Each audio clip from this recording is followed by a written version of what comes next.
اور اس وقت جو موجودہ سچویشن ہے،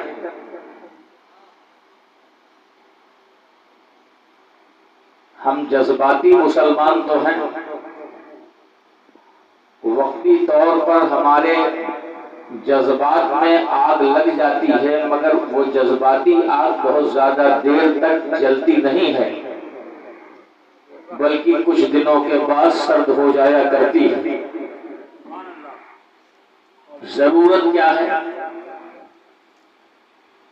اور ہم اپنی آنے والی نسلوں کو دینا کیا چاہتے ہیں، اور ہم نے دیا کیا ہے؟ اسلام جو مذہب مہذب ہے، بڑی تکلیفوں اور بڑی قربانیوں اور بڑی پریشانیوں تک کے دور سے گزر کر ہم تک پہنچا۔ اسلام ہمیں مصائب و آلام کی تیز و تند آندھیوں اور طوفانیں باد و باران سے گزر کر ہمارے ہاتھوں تک اور ہماری نسلوں تک پہنچ رہا ہے۔ قرآن عظیم میں اللہ رب العزت نے ارشاد فرمایا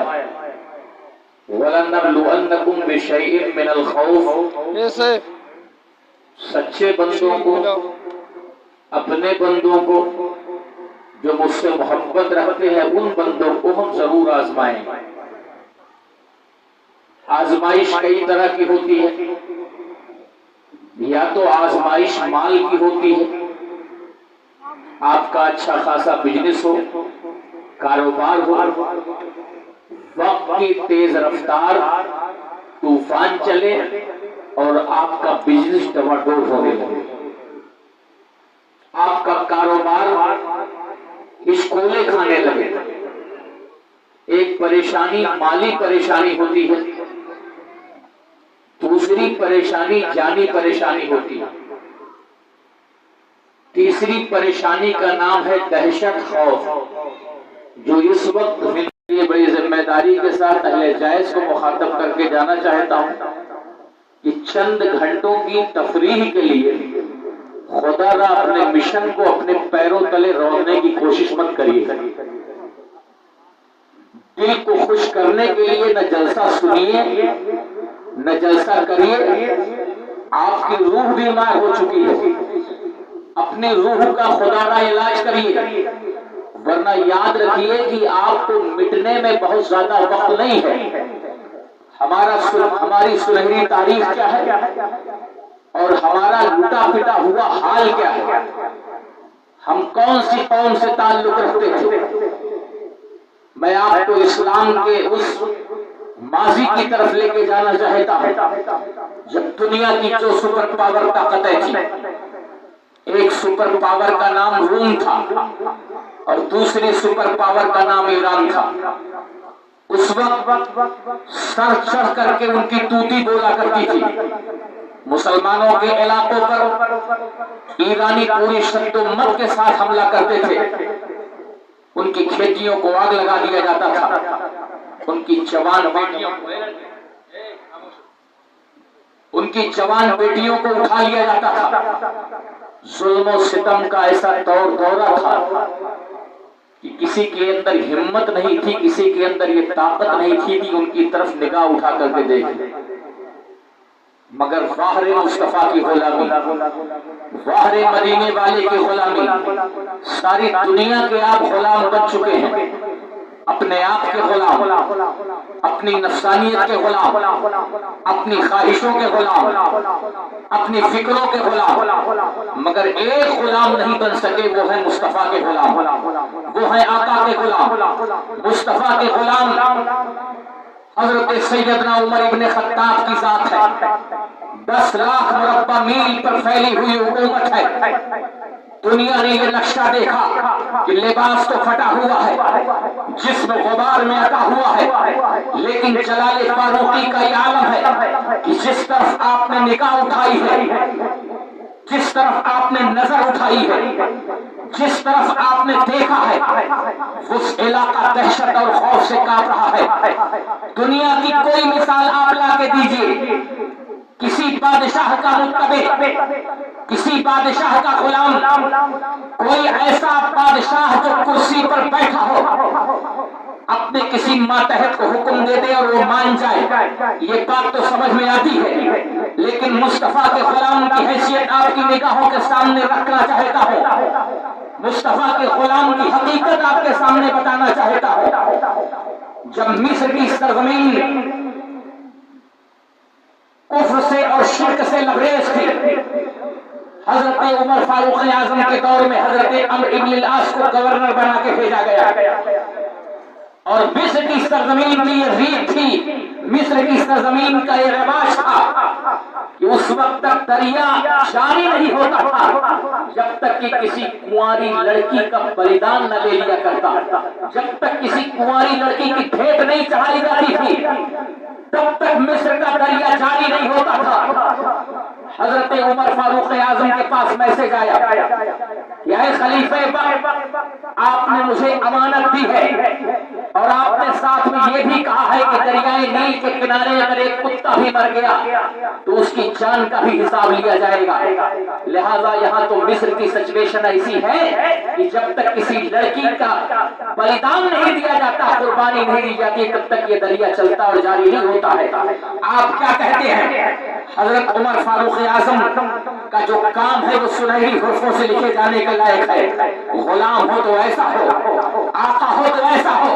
حضرت عمر فاروق اعظم نے فوراً کاتب کو بلایا اور ایک خط تحریر کرایا۔ تاریخ میں واقعہ آپ نے بہت سنا ہوگا، لیکن آپ کے ذہن کی توجہ مبذول کرانے کے لیے میں یہ بات تھوڑے وسوخ کے ساتھ کہتا ہوں کہ جب تک غلامی کی اس نظریے سے آپ کام نہیں کریں گے تب تک کہیں بھی کسی بھی جگہ اپنی کھوئی ہوئی عزت، اپنا کھویا ہوا وقار، اپنی کھوئی ہوئی آبرو آپ دوبارہ واپس نہیں لے سکتے۔ آج سب سے زیادہ اگر ذلیل کوئی قوم ہے تو مسلمانوں کی قوم ہے، اگر کوئی سب سے زیادہ رولی جانے والی قوم ہے تو مسلمانوں کی قوم ہے۔ آخر کیا بات تھی جو قوم سر سر کے بولتی تھی؟ عزت جس کے پیچھے پیچھے تھی، عظمت جس کے پیچھے پیچھے تھا، وقار جس کے پیچھے پیچھے تھا، شان و شوکت جس کے پیچھے پیچھے تھی، مرتبہ جس کا اعلیٰ تھا، فکر فن جس کی دوبارہ تھی، ساری کائنات جسے سلام کرتی تھی، سیاست جس کے پیچھے، قیادت جس کے پیچھے، معیشت جس کے پیچھے،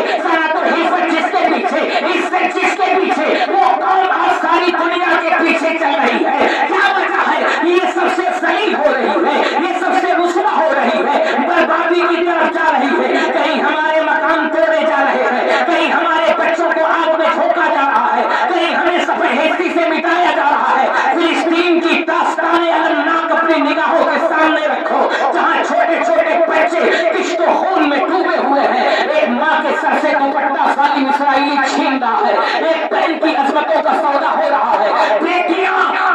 رسوا کی جا رہی ہیں۔ حضرت گرامی وقار، ایک فلسطین ہی کیا دنیا کی ساری طاقتوں کی طرف نظر کریں گے تو مسلمانوں کے حالات کسی سے چھپے نہیں ہیں۔ بیٹیوں کی عزت کا سودا ہو رہا ہے، ماؤں کے وقار کا سودا ہو رہا ہے، بہنوں کے سروں پہ دوپٹے کھینچے جا رہے ہیں۔ آخر کیا بات تھی جو قوم دوسروں کی بیٹیوں کے سروں پر دوپٹے رکھتی تھی آج ان کی بیٹیوں کی عزتیں محفوظ نہیں ہے؟ جو دوسروں کو عظمت فراہم کرتی تھی آج ان کی عزتیں محفوظ نہیں ہے۔ یہ اس لیے محفوظ نہیں ہے کہ آپ چند گھنٹے تفریح کے لیے آتے ہیں، مقصد کو بھول جاتے ہیں، جلسوں میں نشتے خواہشانی کی اتباع کرتے ہیں، واہ کرتے ہیں، مگر کرنا بھول جاتے ہیں۔ ذرا اپنی تاریخ کی طرف نظر ڈالیے کہ آپ کا تعلق کس سے ہے اور آپ کیا ہو گئے۔ خلیفۃ المسلمین عمر بن خطاب نے خط لکھایا، دریا کے نام خط لکھایا، لاؤ کوئی ایسا خلیفہ، لاؤ کوئی ایسا بادشاہ، لاؤ کوئی ایسا غلام، لاؤ کوئی ایسا دیوانہ،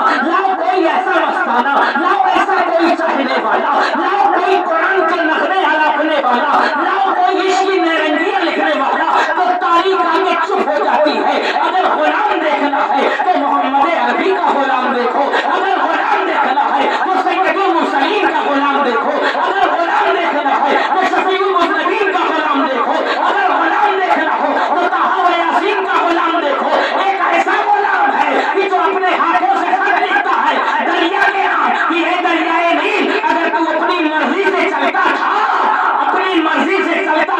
تو میں چلنا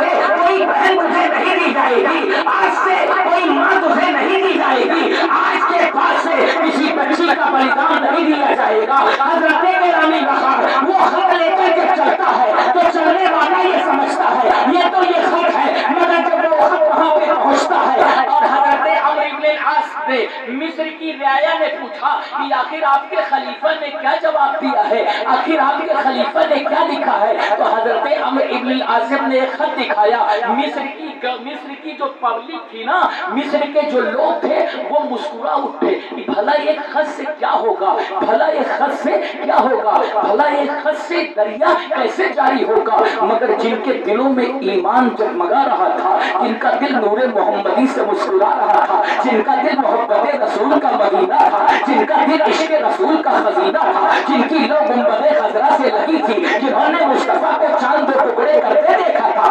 سورج کو پلٹاتے دیکھا تھا، کنکریوں کو کلمہ پڑھاتے دیکھا تھا، درختوں کو الصلاۃ والسلام علیکہ یا رسول اللہ کا نعرہ لگاتے دیکھا تھا، جس نے انہیں حسن جانانہ کو دیکھا تھا، جنہوں نے جلوہ جانانہ کو دیکھا تھا، جنہوں نے آقائے کریم کو دیکھا تھا، جنہوں نے مصطفیٰ کی ذات کو دیکھا تھا، وہ کہتے تھے، وہ کہتے ہیں ارے یہ خط وہ خط مت سمجھنا، یہ اس عمر کا خط ہے جس کے تعلق سے رسول نے کہا تھا اگر میرے بعد کوئی نبی ہوگا تو عمر بن فاروق اعظم ہوتے، اگر میرے بعد کوئی نبی ہوتا تو عمر ہوتے، لو کانا باقی نبی لکانا نمبر، اگر میرے بعد کوئی نبی ہوتا تو عمر ہوتے۔ یہ وہ عمر ہے جس کے تعلق سے رسول نے کہا ہے کہ عمر سے شیطان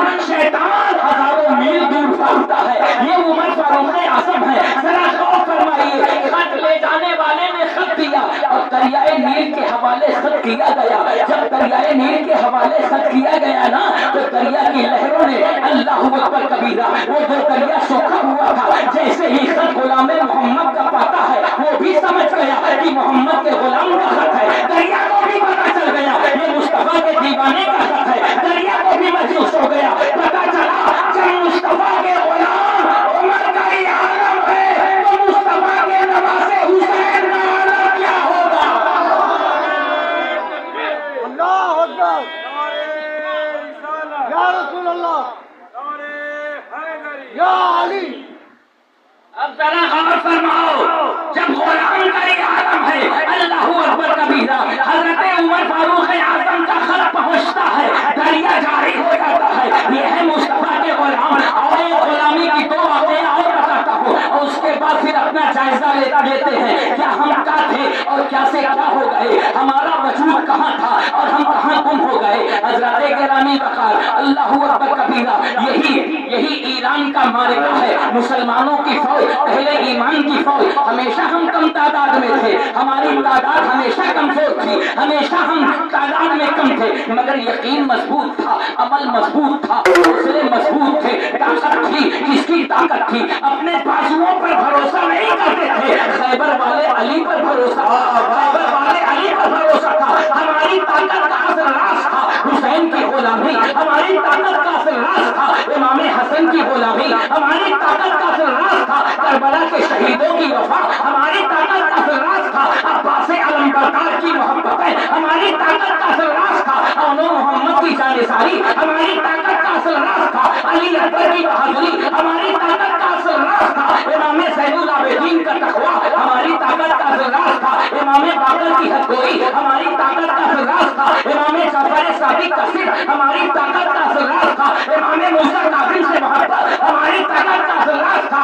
امام علی رضا کی عظمت، ہماری طاقت کا اصل راز تھا امام جواد تقی کا تقویٰ، ہماری طاقت کی اصل کا اصل راز تھا امام نقی کا حوصلہ، ہماری طاقت کا اصل راز تھا امام مہدی کی عظمتوں کا گم جانا، اس لیے ہماری طاقت مضبوط تھی۔ ہماری طاقت کا اصل راز کیا تھا؟ غوث اعظم کی محبت، ہماری طاقت کا اصل راز کیا تھا؟ غریب نواز سے الفت، ہماری طاقت کا اصل راز کیا تھا؟ مخدوم سمنانی کی عظمتیں، ہماری طاقت کا اصل راز کیا تھا؟ ہماری طاقت کا اصل راز وارث عالم پناہ سے محبت، ہماری طاقت کا اصل راز کیا تھا؟ مخدوم شاہ مینا کی غلامی کا پٹا، ہماری طاقت کا اصل راز کیا تھا؟ اللہ کے ولی کی قربت، ہماری طاقت کا اصل راز تھا ولیوں سے محبت، جب تک ہم شہیدانے کربلا کے وفادار تھے، جب تک حسین کی غلامی کا پٹا ہماری گردن میں تھا، ہم ایک خود ہو کر کے بھی دنیا کو ہرا رہے تھے۔